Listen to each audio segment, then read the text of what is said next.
good. Then let's go ahead and start kicking this off. So I do ask the same boring ass question to kick off every episode. And that's the simple introduction, man. Who are you? What do you do in the band? And why are we having this talk? Right stuff. Okay, so my name is Simon. I am the vocalist in the band Raptors, and our debut album is coming out next month on the 24th of June. Yeah, awesome. And this, I'm going to double check, look at my schedule. This will come out at the end of this month, about, in fact, like 2 more weeks. Next week, the 22nd, this will be, is that right? What even is today? It'll be coming out. Yeah, it'll be coming out June 22nd. So right as the album's getting ready to drop. So this will be, yeah. Awesome. Yeah. Oh, in that case, yeah, it's coming out very, very soon. Yeah, absolutely, man. So for anyone that's not familiar with you guys, let's give a little background, right? You know, this particular project, you guys are relatively new to the industry, but as musicians, you're not. So let's talk a little bit about how the inception started for you. Yeah, so we officially launched in 2018, the start of 2018. Before that, all of us had worked together in some iteration of some way. We'd kind of crossed paths, or we'd kind of supported each other in different bands, or we'd done merch for a different band, or reviewed. It was a very incestual scene. So we'd all kind of done promotion. So we'd worked the door or done some promoting for each other's gigs. A lot of the guys had depped for each other as well. Like Matt had depped with Harley's old band, and Harley depped with mine and Ian's old band. So we had a really good kind of friendship and a chemistry there already. So we knew that we had something good, and we knew we all got along like a house on fire. And as these projects were beginning to take a natural ending, we all were like, why don't we do something new and start afresh with something? And we did that and hit the road really, really, really quickly. Because that was how we kind of came together, was over live music, and we just wanted to be a jam band, and we just wanted to be the live band. We wanted everyone to know that. So we started playing house parties like immediately before we really had anything in stone. And then it's literally about 2 months into the year, we hit the road. We were very, very fortunate to know a band that we had known in different projects, and they were doing a farewell UK tour. And we had a handful of songs and like a cover, right. And we were like, right. we're ready to hit the road. And they were like, you come say hi as we're doing our farewell tour, and we'll introduce you to the UK. Yeah. And we were just so thankful for that, because it just helped us catapult. So that was our first real ever live show. It actually wasn't even in England, it was in Scotland. So our first actual gig in a real venue, apart from a house party, was in a whole different country. So it was really cool. A really cool, very quick start. Awesome, man. And yeah, for anyone that's not familiar with you guys are out of Bristol in the UK. And like, let's talk a little bit about the depth of the music scene over there, because, you know, America, we assume that, oh, it's the UK, like you guys are this little island and there's, you know, like there's not much there. We have that superiority complex about us. But like, when you really stop and think about it, like some incredible acts have come out of the UK, like obviously going Beatles and whatnot, but like you have Architects, you have Bring Me the Horizon, Enter Shikari, like there's so many massive acts. What is it about your music scene that's just so fueling to a band? There's such a rich history of the alt side of things. So everyone, I think anyone who is, I think personalities as a whole in Britain is completely defined by the music taste. I'm sure that is the world over as well. But Yeah. like it's something that we take to pride, and it's how you kind of categorize and find your friendship group is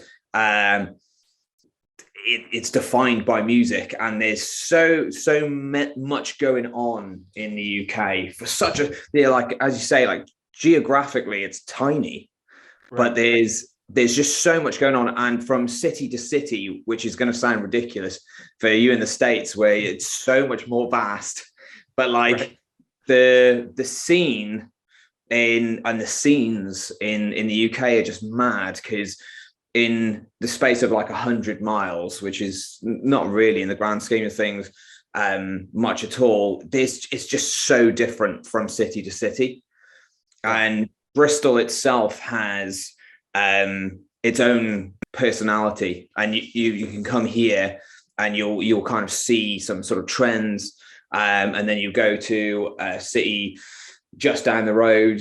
I mean, London's like an hour and a half away, and it's just an entirely different beast. It's an entirely different scene.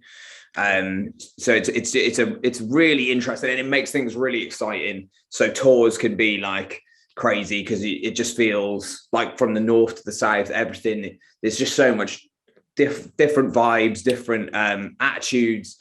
And it's a really exciting place to be, and it's also very, very competitive. So that I think as cutthroat as it kind of feels, sometimes it's actually it brings the best out of people, because you have to stand out in such a saturated country. You have to have something to stand out. So it constantly keeps people on edge, and people really inventive with genres and aesthetics, and it's a very exciting place to be. Yeah, absolutely. Bristol, and I think, yeah, I was just going to say, I think, that's the thing that I've noticed with the artists I've, spoken with over the last, well, I've been doing music journalism for 18 years now, but even just the last 2.5 years of this podcast, the British bands that I've spoken with, the amount of people that just talk about exactly what you said, like, we had to step up, because if we don't, we get lost. And like that competitiveness just fuels the passion and goes, okay, well, we had a great show, but so did 14 other bands on the same night in the same city. Like, what are we going to do next? Yeah. And it is crazy, but I love that. And I love constantly being on the edge of something new, and having to kind of reinvent from song to song, and it keeps everything really exciting. So it's definitely it puts fuel in the fire. So it's great. Yeah, awesome. So as you guys have again developed this iteration, talk a little bit about kind of from step one of debut EP to now, going through the COVID years, writing and recording an album through all that bullshit, and now being ready to launch a debut album.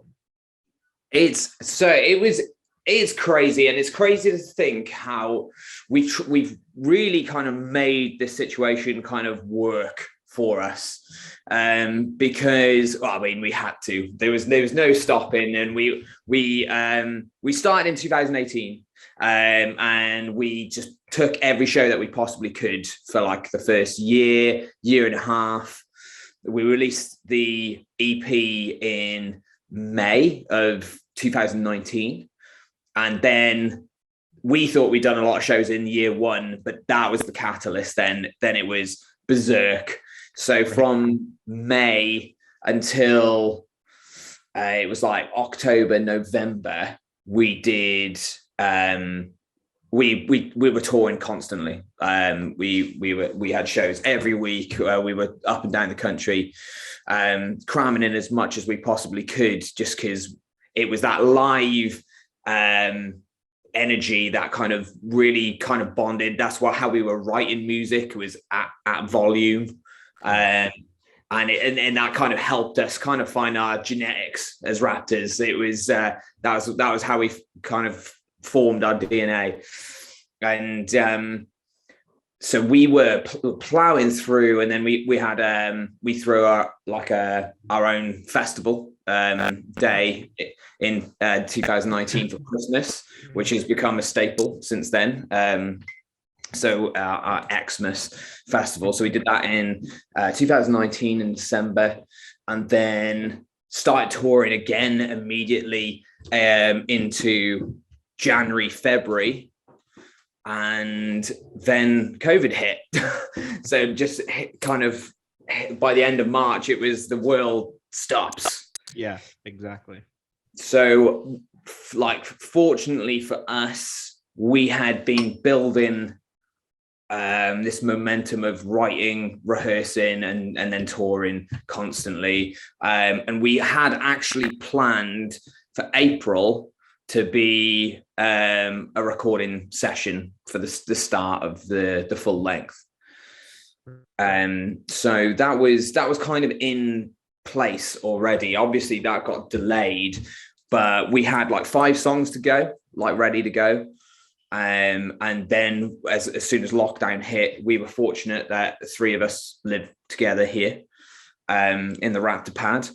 And we just refined those 5 songs and bounced ideas back and forth during lockdown. It was kind of a learning process as we were going, because normally we have our rehearsal studio with all our stuff locked in it, and we'd all go there as a 5 and write that way. But we had 3 of us writing here, the other guys in their homes, and we just file shared and refined the tracks that we already had, which is crazy to think now how it would have come out if we didn't do that, because it felt like we went through everything with a fine-tooth comb, because we had all the time in the world. We had sort of 3 months locked in the house, so we really went through those tracks. And our good friend Oz Craggs, who's our producer, honored our booking that from April. So as soon as lockdown finished, we jumped in as one of the first slots after, and we recorded half the album straight away. And we pitched those songs then to Metal Blade.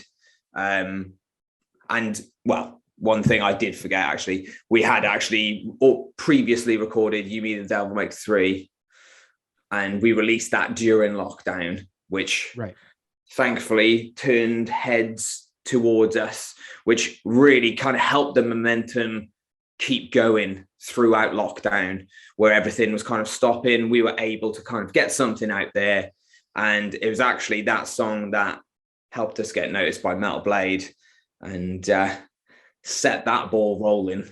Yeah. No, and I'm glad you brought up obviously getting signed, but also Oz, because you guys have worked with him pretty much since day one. Mm-hmm. What's it been like to have that kind of constant connection with him? Obviously, he knows the sound and the persona that you want to have.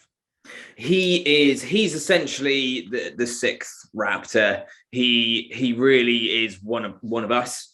It's freakish how similar our minds work, and it's kind of like finishing each other's sentences, kind of weird. So once we established that, and we established that immediately, as soon as we went in, we had a weird moment actually when I first met Oz. And me and Ian went into the studio, and he was like, when have we met? Have you been, because he was in a band called Feed the Rhino, who are really good. And I never actually got to see them live, but before meeting him. And he was like, I've seen you at a show. Where have we met? And I was like, I felt the same. I was like, have we met before? And we hadn't, but it was one of those just really familiar feeling. And yeah, he doesn't just get he doesn't get things to sound good. He gets into the song. He wants to know what it's about, like what the feeling behind it is, because he could make just everything sound massive, but he wants the vulnerability. He wants to know its imperfections as well. Yeah. And that just strikes true to us. Again, like, we always consider ourselves a live band, and we don't want it to be polished and perfect. We wanted it to have that like visceral feeling. And he's all about that.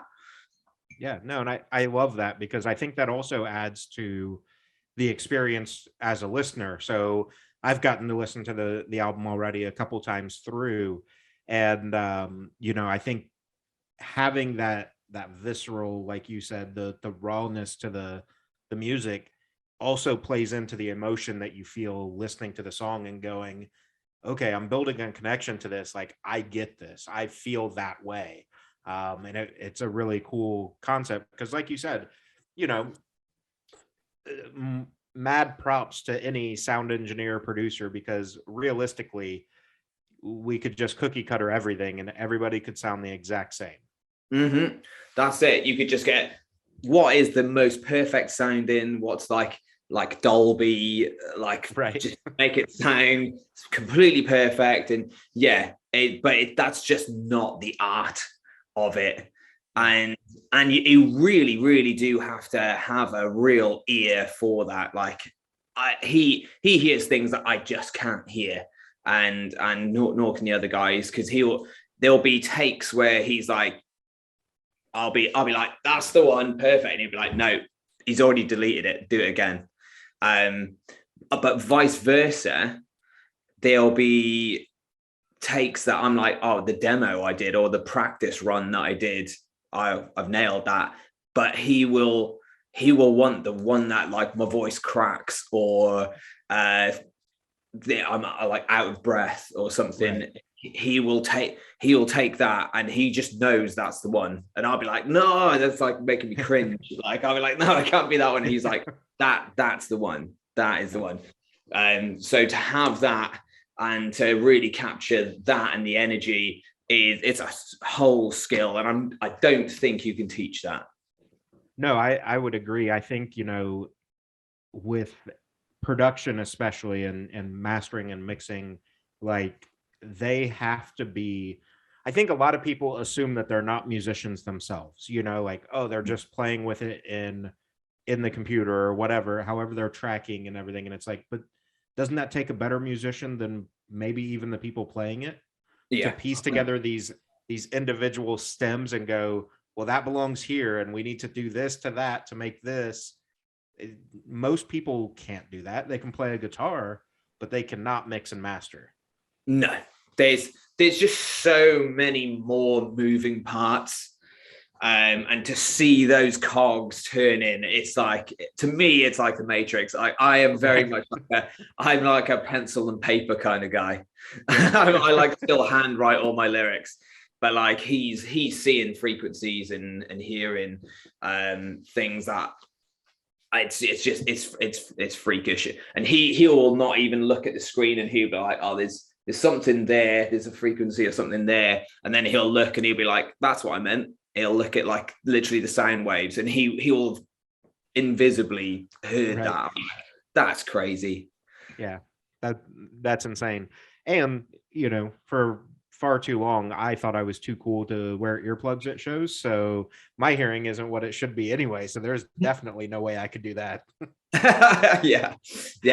Honestly, I used to be the same, man. It's it just doesn't sound as cool, and you're like, but those people, it's cooler to be able to hear. Yeah, absolutely. So diving into the album a little bit, something I don't do very often, almost never now, is ask like specifics about a song, because I don't want to take away the connection that somebody else makes to it, you know. Yeah. Music's just too fucking powerful for me to dictate or you to dictate what that should mean.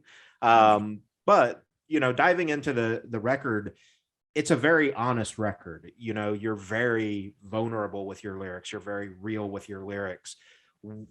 How important is that to you to be transparent to some degree with what you've experienced and been through, and then putting that into song for others to latch onto? It's everything, man.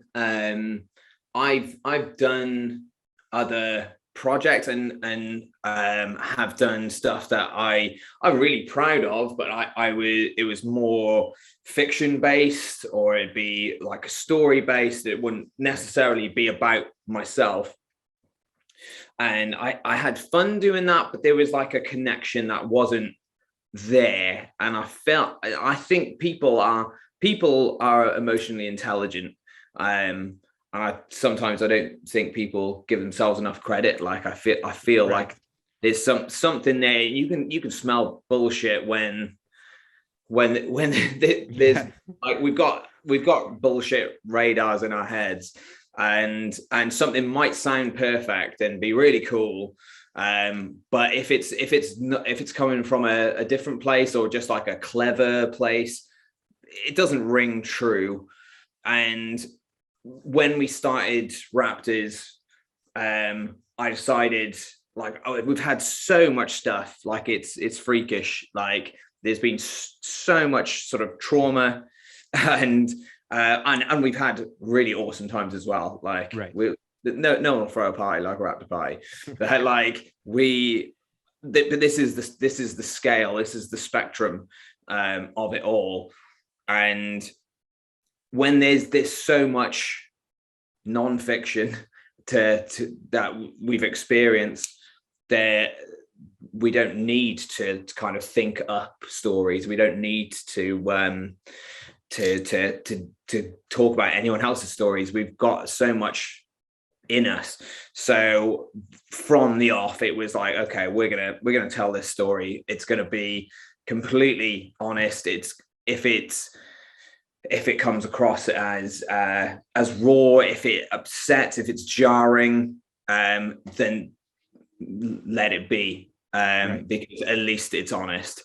So that's the mentality we took with the first EP, and then the album really serves as a journal extract from the last 2 years, and we've just gone through. It's crazy to look back, and some of the songs were kind of written in hindsight of something that had happened, but some was like it was happening right that day.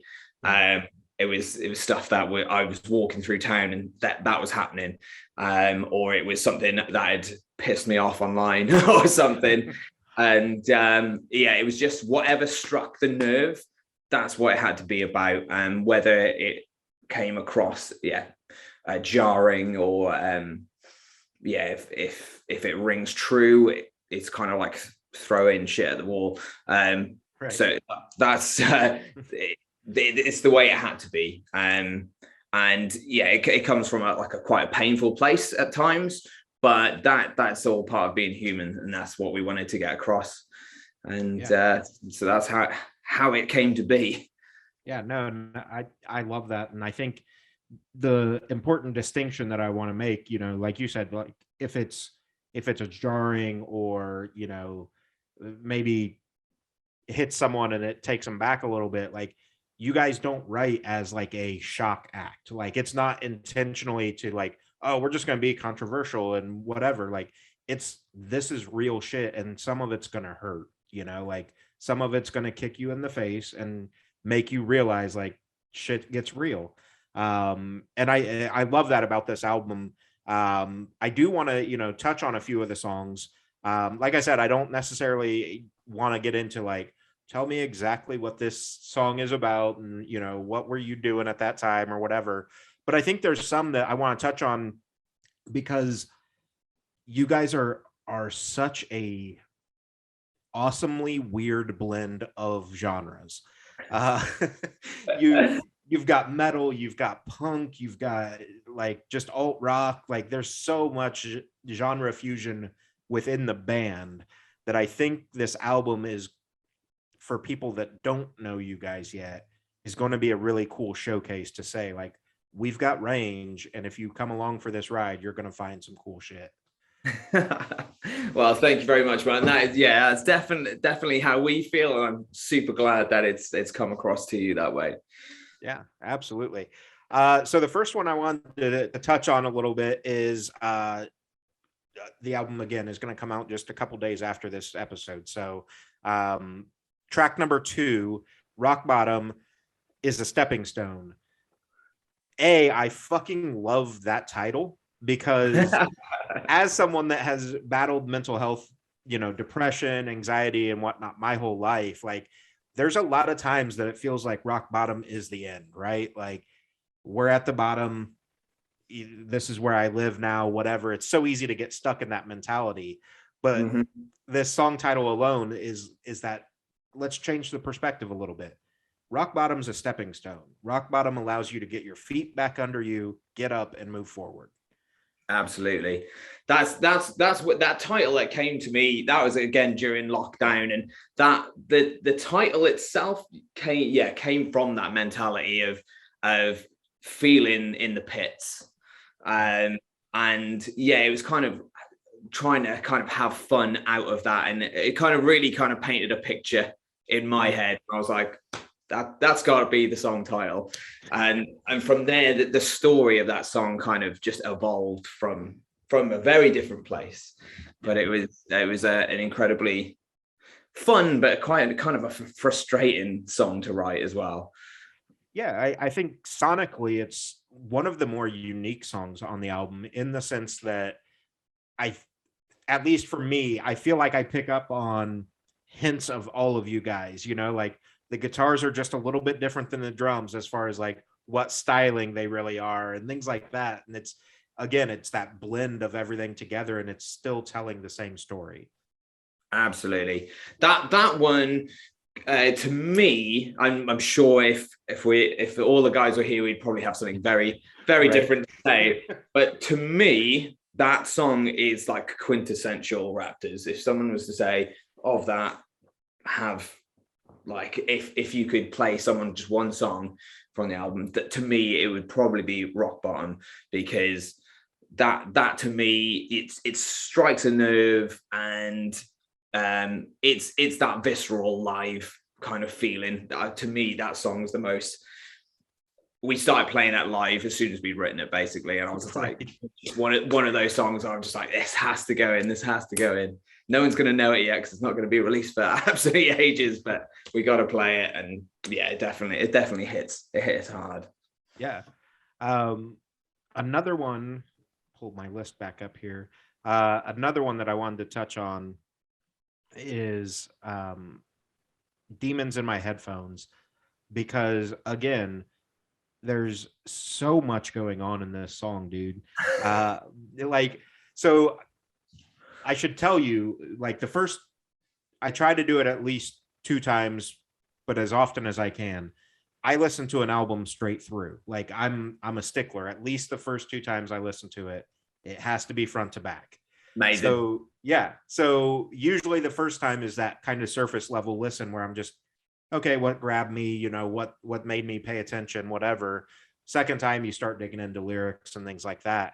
And I think, track 4, Demons in My Headphones, was one of those. I was sitting at work, had it kind of, playing in the headphones while I'm typing an email or whatever. And I literally had to stop and go, what the fuck is this song? Like I went over, like looked at what I'm listening to, like, okay, like I'm into this already, Talk a little bit about the creation process of that for you. You know what? This is the craziest thing. So I'll bring it up another song just briefly, but like the song that before that on the album is a song called Dead Awake, and that song took months and months of crafting, and we were like going over it and over, and we had a structure, and then we were like, it's not working. So like we literally like brickwork, like took it apart and put it back together. And that process was so painstaking. And it eventually we took some stuff out, and it formed. Demons in My Headphones, for the identity crisis that it is, came together in like one practice, maybe two rehearsals, and it just flowed. So initially Ian came up with the kind of dancey like main riff, right, and it went from there. And this was when the lockdown had just kind of opened up again, so it wasn't, we'd already booked into the studio, so it wasn't a lot of time, and we were like, we want another like upbeat song. We were like, let's just go and have a jam. Yeah, he came in with this riff, and next thing we knew, that whole song just was like, oh, that can go into this, that can go into that, and it just flowed naturally. And it's just like one of those hallelujah moments where we're just like, that just worked. But also Matt did come up with a 7/8 bit that we were just like, well, we've got to put that in there at some point. That got shoehorned back in. And also the solo section, we were like, let's just get like a thrash solo in there somewhere as well. So I think those bits came in the second practice, but the vast majority of the song just it was like maybe like 3 hours where we were just in a room throwing some stuff around, and we came out with pretty much the song as it is. Yeah, which is an incredible feat. Like, for anyone that doesn't write music, I don't think they fully understand that whole process. Like, maybe I'm oversimplifying it for a lot of people, but I think a lot of people just assume like, oh, they write lyrics, they have kind of everything in their head, and it's a pretty simple thing. And like you said, sometimes it's, well, we had the core concept, but months later we were still fucking with this thing, or vice versa of, hey guys, we just fucking nailed it, let's put that down. Yeah, it's like the not to sound like too hippie on this, but like there's definitely sometimes it feels like there's some sort of invisible energy, and it's sometimes you can just grab onto it and ride it like a wave, and sometimes it's hard graft. Like when that's not there, you can still write a song, but it's like it's graft in a way. But sometimes when that's in that room and you're all on the same wavelength and you know exactly what you want to go for. Yeah. And in this particular song, it was just like balls out. That's all we wanted. That was the only memo was, right, we need something. We just want raw energy. We'd been locked up for so long. We were allowed back into the room. We were just like, we got to have something that's going to make us dance. Yeah. We want something that's going to hit hard. And yeah, like 3 hours later, the song formed. We were like, what? Where did that come from? Well, then, the issue of disbelief, I guess, comes in to some extent, right? Like, then you guys finish it and you go, need thought. I cut out for a second. There's that thought in the back of your head a little bit, though, when it does finish so quickly and easily, right? Like, shit, do we need to go back and revisit this like in a week or two, like just see what's happening? Oh yeah, that happened so much, and yeah, I can't pretend that we just did it in 3 hours and then that was it to the studio. Right. The thing was formed in 3 hours, but then we do go and fine tooth comb over absolutely every single detail, and there's always like a little bit here or a transition here or like literally just playing with notes or whatever, especially when it comes to like lyrically. I do the guys' heads in, because I'll be like, yeah, it's done, like here's the lyrics, and then the more like I'll do that in the morning, and by the afternoon I'll be like, it's all gone, I'm starting again. Yeah, no, that's awesome. And I think that's another one of those things though that when you have a truly collaborative space within the band, those changes can happen and they can be organic, versus when egos get involved and it's, well, fuck you, I already wrote my part, we're sticking with it. Yeah, with us, like we are, we are very much like family based. Like we are, and I know a lot of people say that, but we're in the real terms of family, and that doesn't mean it's rainbows and butterflies at all. It's we will fight like a family. But also again, we've always got the same goal. We've always got the same motivation. The end product is what we have in our sight, and there's no room for ego. Like if any one person got the ego, then the others are there to cut it down. There's no space for that. And I think that helps, and it helps with, again, the honesty, but it also helps us refine. Like nothing's off the table. And if the idea isn't there and it's not like for the good of the song, then no one can be touchy enough. If someone's got the honesty and like the courage to say, I don't think that's right, then they deserve the respect to you to listen and to at least try another idea. Sometimes we end up going back, but quite often, if it doesn't feel right, it's not right. So it's a collaborative effort. Yeah, absolutely. Next up, I want to talk a little bit about, it's actually like in the press release that I've got, it's the trilogy of songs, as it's called. So we've got the Death Rattle, Cold Ground, and Let Me Die How I Want are kind of all telling the same story, or pieces of the same story. Starting with the Death Rattle, let's talk a little bit about, since this set has a message, talk a little bit about what the background to this song is. So the Death Rattle is my perspective of the story. That it's something that happened to my family not too long ago. In a nutshell, my grandmother got very ill and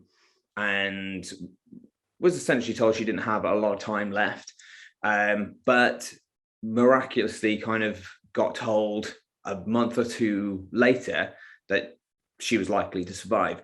However, she had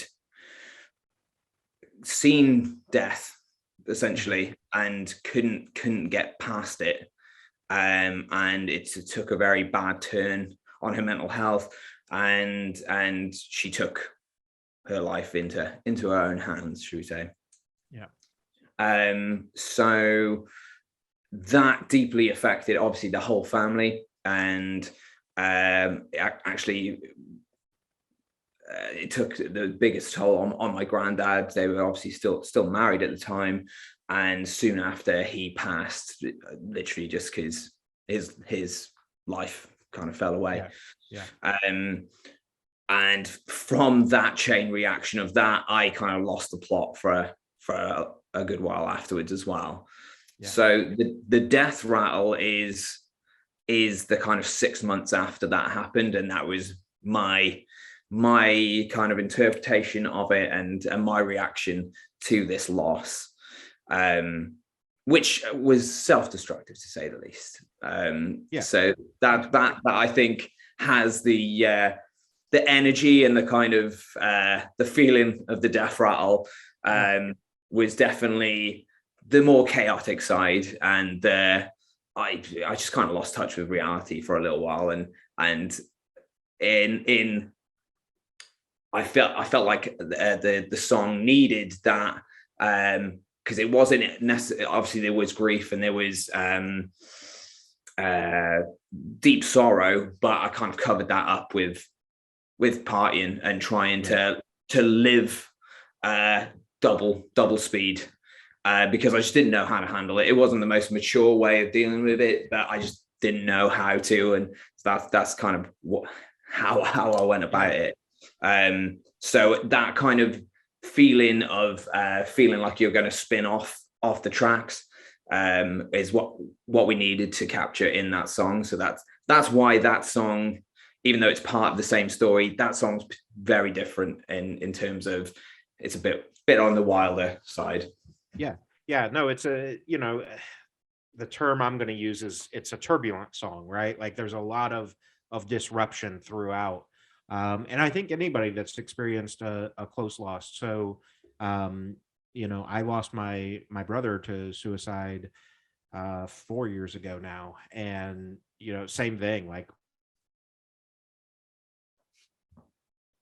you just did it come back?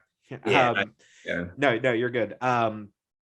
You know, I lost my brother like 4 years ago to suicide, and so the sorry. connection, I appreciate that. The connection I made with that song was that turbulent time for me as well. Like, you don't know what's happening. Like, how do I, you know, he left behind kids and a wife, and like, so my mind's reeling, like, how do I help support them, but I've still got to take care of myself, and all that shit, just feeling like you're pulled in so many different directions. And like you said, to some extent, like just needing to escape it, because if I'm not in that moment, then that moment's not real. And that's what that song, you know, felt like to me, is that running away, but feeling tethered as well to, like, I know it's going to pull me back into this moment, but I have to get as far away as I can for this time. Yeah, that was 100% it. It was like it was lurking over me all the time. Like the situation was there. It was kind of like the sword of Damocles, like just hanging above my head. But at the same time, I was just trying to run away from it, just getting out of my face, and yeah, just trying to live. It just wasn't a very calculated way of doing things, but my grief made me want to live more, but then again, kind of almost bring myself closer to death in the right. process. So it was very, very mixed kind of time, and yeah, we needed the song to capture that. I think we did it. Yeah, I would say you hit it. As someone that has experienced, you know, somewhat similar situation, I would say that pretty much nails that emotion. So Death Rattle transitions into Cold Ground, and I think, correct me if I'm wrong, but I think that transition is, when it comes to the album, probably the most calculated transition between songs, right? Yeah, actually, yeah, it's very much it just flowed kind of perfectly, in very, very different modes. But yeah, they gelled perfectly sonically, and it's nice that it kind of we didn't really want it to be like a literal sense. I wasn't going to call this story part 1, part 2, part 3, right, or anything like that. But there was just these little things about the songs and how they are kind of put together to kind of give it. So if someone didn't know this from hearing this information, but if they were really did a deep dive, they could maybe tell that these songs were linked. I've actually used the same lyrics in all 3 songs in certain points, just to like throw in little Easter eggs, as opposed to making it like super blatant. Right. Yeah. I'm gonna skip track 9 because I want to talk about that separately. So we close out the album with Let Me Die How I Want. And, you know, again, I've been doing music journalism for like 18 years. I've been a music fan. I've been alive for 37. So I've been a music fan for 37 years. I can tell you 100% honestly, I don't know if there is a better closing track to an album than this track right here. Like, you know, the completion of the story and just like nailing what the end note of an album needs to be is an incredibly difficult thing. So many bands, I think, give up. That's a bad way to say that, but they give up on the end of the album. It's, oh, well, that's the last track that we had for this album, but we're not done. God forbid something were to happen and you guys said, this is the only chapter of this story that we have.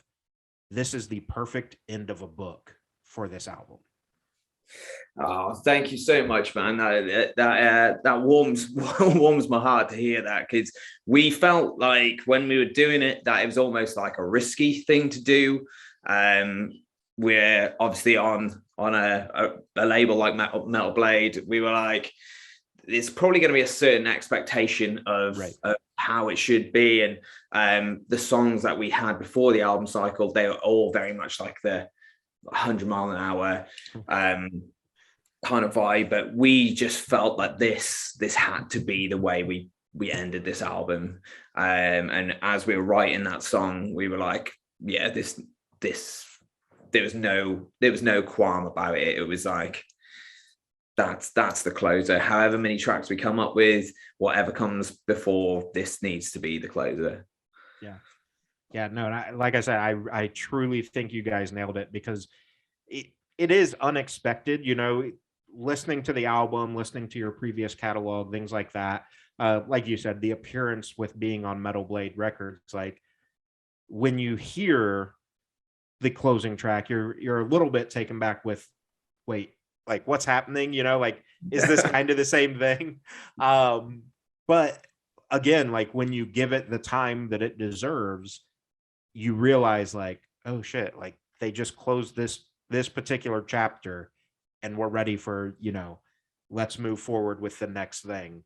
And I again think it was done just masterfully. Well, thank you very much, man.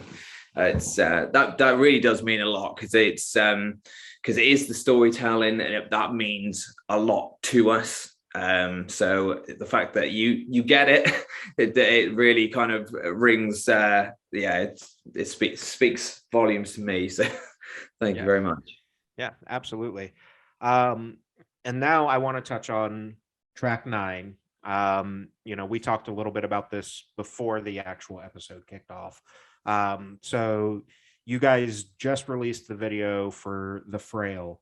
Let's talk a little bit about the dedication for this. You know, this is obviously it's an important song on the album anyway, but you guys recently experienced a pretty massive loss to the crew and to the support circle and things like that. Talk a little bit about how this is kind of that memorandum for him. So yeah, it's a very kind of raw subject, and something that we couldn't ever have planned, or never ever thought would have been the case.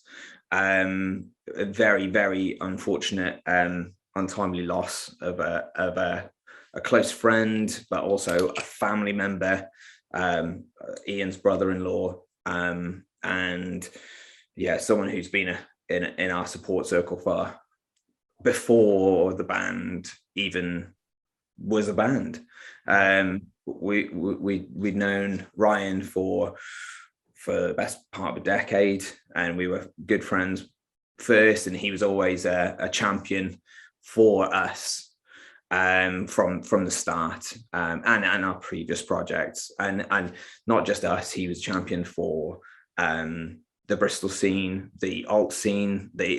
He's known just across the whole of the UK. He was just an incredibly popular guy, and we were with him. He drives us and helps us out, and he was driving us last Sunday, and we were filming the video for The Frail on the Monday. The Frail being his favorite song from the album, which hits so much harder now. But yeah, we were filming the video, and we'd started filming the video for The Frail on Monday, when Ian got a phone call from Ryan's mum, and he had to go and meet her because there was there'd been an incident, and we'd lost Ryan halfway through shooting, which was just absolutely devastating. It was nothing that I'd ever felt before. We were with him hours before, and yeah, it shook us to the core. And we, at the time, we were just didn't know didn't know what to do. There's nothing that can prepare you for that, and there's no rule book on what to possibly do. So we obviously stopped filming, and collectively kind of broke down. After the initial shock and the tears, we decided that we needed to finish the shoot in his honor, which kind of propelled us through the next couple hours of shooting. As far as we could. We did all that we could, and captured it. And the video came out. Well, obviously, by the time this comes out, it will have been out a while, but it came out today, so it's still very, very, very fresh, and raw, the feeling. But yeah, we dedicated the song now, and the video in particular, to our friend Ryan Chisholm. Yeah, man. And I can't say, sorry for your loss heavy enough, or, like it's one of those things, we always have the best intention when we say those words, but we know that they don't fix anything. But sincerely, sorry for your loss. And I think the reason I want to talk about this song being a tribute for him, is to help you guys with that tribute. Like I've said a lot about my brother, who again was obviously very different circumstances. He was a suicide, unfortunately, but I talk a lot about mental health, and I've got a different podcast for that called Musicians for Mental Health. But when we experience a loss, especially of someone close to us, unfortunately, it feels like a lot of times it's so easy to look back at like all the regret that we have, right? Like, I shouldn't have fought with him that day, or whatever bullshit happened. We always focus on that. And in actuality, these people live on through the stories that we tell. So creating these tributes and these memories, and saying like, look, he was a fucking rad dude, and we're so proud to have known him, and putting out something that he loved, is just a testament to you guys. And I want to commend you on it, but also thank you for it, because it would have been very easy to just give up and say, cool, we're not doing that. Like, let's go figure something else out. Yeah, thank you, man. It was such a painful thing, and even upon completing it, we didn't know if we were going to put it out, or we didn't know how we were going to go about it. Because of course Ian was, he couldn't even make the shoot because he was there with Ryan's family, and with Jade, and so we didn't even know at that point, were we gonna try and reshoot with Ian, but it just felt like the right thing to do. That was like our mentality with everything. That was what was happening at that time. That was the rawest, honest thing, the most honest thing that we could do. And forever now, Ian's absence in that video is his own sort of tribute to Ryan. And we didn't think waiting and then reshooting would really capture it at all. So we really kind of tried to put game faces on and complete it and put it out exactly as it was. Which we're hoping somewhere that he's proud of that too. Yeah, absolutely. And I've watched the video twice today, and I've after reading the press release and kind of you guys' post and knowing the story of it, the second time I watched it, I'm like, man, like I get it, like everything comes through. And again, just, you know, as big of a condolence as I can give you. Definitely, you guys, I think it's it's one of those things where, and kind of tying this into the album title, we've just kept calling it the album even though it's going to be out. The album's called Living Without Death's Permission, and you know that has a special meaning for you that I want to touch on, but I think this also kind of solidifies the meaning of that title, because like nothing is fucking guaranteed, you know. And even the song title, with it being The Frail, and that's how frail life is. Hours before, you guys were with him and then he's gone. Like it's this weird, this is going to sound so fucking morbid, but it's this weird beauty within tragedy that we, you know, have to look for. Is this terrible fucking thing happened, but what better way to honor him than creating this art? Yeah, this is our kind of attitude towards it, and what we're kind of saying to everyone in the circle now is that there's just so much living to be done.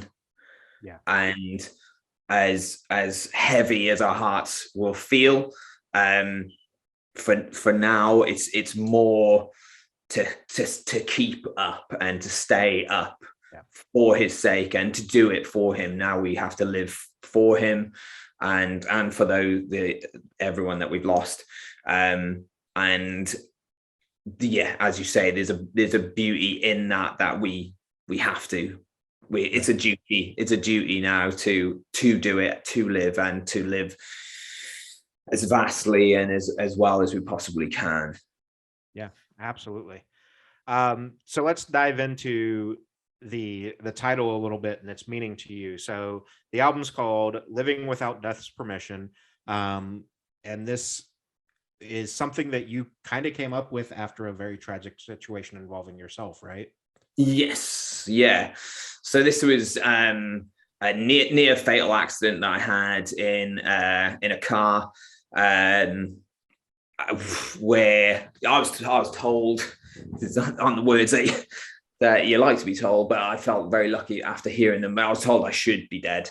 There was no way I should have survived that crash, and that just completely changed my outlook on everything.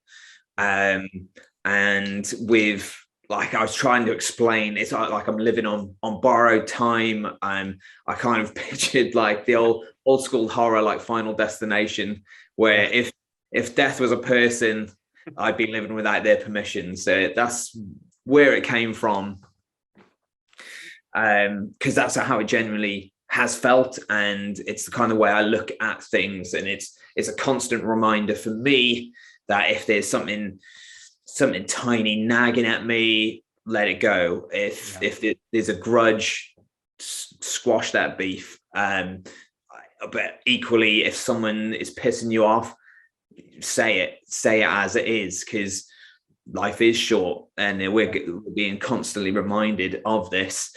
And it's sculpted my thinking and my view on life, on everything that we talk about on the album. It's kind of spiraled from this. If I feel like someone's annoying me on the internet, that's how I express myself. If there's a politician that's annoying, or whatever it is, it's approaching things with this sense of, well, I might not be here tomorrow, so let's do it how it's meant to be done. Yeah, absolutely. And I totally relate to that, because last year I had my own near-death experience. I had COVID last year, and ended up being lifelined, being on ECMO and a ventilator for 20 days. You're joking. No, whole 9 yards, man. I've got a nice little trach scar here that you probably can't see very well. Oh yeah, no, I can see it. Yeah. Clear, man. Wow. Yeah, so it was a super fucked up situation. Like, I hadn't really been around anybody that I knew of that had it or whatever, but no, same thing. Like, medically speaking, every doctor that I have seen has been like, statistically, you should not be walking this earth right now. I walked into the ER at 5% oxygen saturation. I had Fuck, dude. 5% oxygen in my blood, and you're supposed to have 90% or better before Yeah. go to the hospital. So Jeez. they were like, there's no way you should have been walking there. You should have brain damage. You should have organ damage. I have no, other than, a little bit of lung capacity issues from the COVID. I have no lingering major issues like that. And they're like, statistically, this does not make fucking sense. So that whole like existential crisis, the living on borrowed time, I totally fucking get that. And that's why, like, one of my nurses couldn't believe, we were talking about my story, and I was like, it is what it is. And she's like, what a fucking just alpha move to have that kind of energy about this. And I'm like, but I can't control it, right? Like, kind of what you're saying, like, I have no control over this. So when it's my turn, it's my turn. This obviously wasn't my turn, but I don't know when it's going to be. Yeah, that's it. Yeah, 100%, man. It's like, that was, if there's anything that's going to make you believe in a higher power or an angel on the shoulder, like it's those things. And that's 100%, how I feel. And I'm glad you can connect with that, man, and you can understand that feeling, because it is, and it can sculpt you. And if you keep that as a reminder, it can change your life entirely. For sure. And it's one of those things, like, not that either of us think we're better than anyone because of our experience, but like, it's such a hard thing to explain to people. Like, when you've experienced something like that, they're like, oh, well, like, you're still here, so it's not that bad or whatever. And it's like, it still fucks with you. It still fucks with you heavy. Oh yeah. Oh, big time. And it's an impossible thing until you can really kind of like explain it. And some people just are naturally like that anyway. For me, it was nearly having it taken away that made me appreciate it more. But I love that some people naturally just have that anyway. But if you don't have that, it's not an easy thing to explain. And it's definitely when if you're trapped in kind of circular thoughts, as I'd call them, it's hard to kind of say to someone, but there's so much more, without kind of taking them with you. And that's what I try. This is what I'm attempting to do, is to kind of take people on this journey and say, look, there's a whole lot of living we can all do. Yeah, absolutely. So you kind of answered one of the questions I've been asking people that have new music coming out. Is a two-part question. You've kind of answered it already, but it may slightly change based on my wording. So part number one is, when people hear the album, what is the song that you think that they're going to gravitate to? And part number two is, what song do you want them to gravitate to?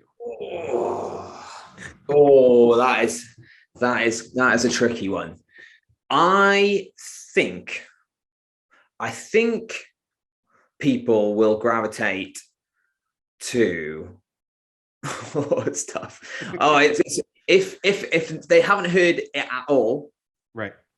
And this will be the first time ever listening. I think Rock Bottom is a stepping stone. I think that's the one that's going to draw people in. Don't know what it is.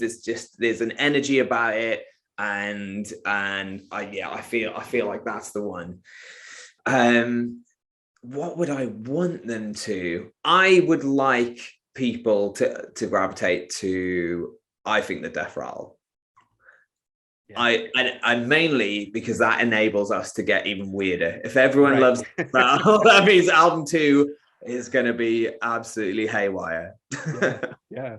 No, and I love that answer, and I think you're probably right. And I think the closing track, like I said, I think is going to be kind of that sleeper track that, it may be a slow burn, but it's going to become one of those that everybody goes, shit, like, that might be one of my favorite songs, because it's just so different, and it knows how to tie it off.